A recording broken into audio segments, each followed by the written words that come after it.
Hello বন্ধুরা, তোমরা কেমন আছো? আজকে তো অনেকদিন পর চার্জে যাচ্ছি, হয়ে গেছি চার্জে যাওয়ার জন্য। এই যাচ্ছি, নামছি নামছি এবারে বের হয়েছি।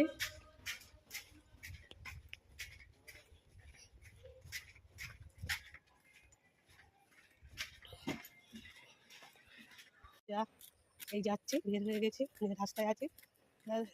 2-3 সপ্তাহ পরে তো চার্জে যাচ্ছি আমরা।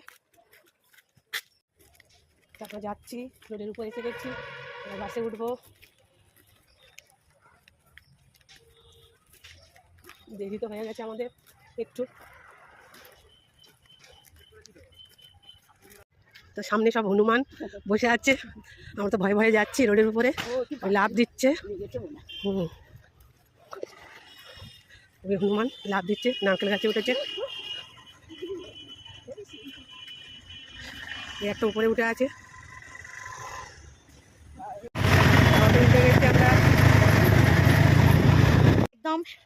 দিদিরা বাইরে বেড়াতে গেছিল, আমরা তো যেতে পারিনি। আমরা এই তো যাচ্ছি, চার্জে ঢুকে গেছি। হচ্ছে তোমার এত সুন্দর, আপনাদের কথা সত্যি মনে করলাম। কলকাতা থেকে ওইরকম 6 জন আর 2 জন তারা এসে করে নিয়েছিল। এই ঢুকছি আমরা চার্জে। গেছিল, হ্যাঁ ওদের ডবল। আমাদের যদি 600 টাকা ভাড়া লাগে, ওদের 1200। এই হচ্ছে ব্যাপার। জড়িয়ে দিয়েছি। সব বাইরে গেছিল, সেই সব গল্প হচ্ছে আমাদের। এই ঢুকছি আমরা।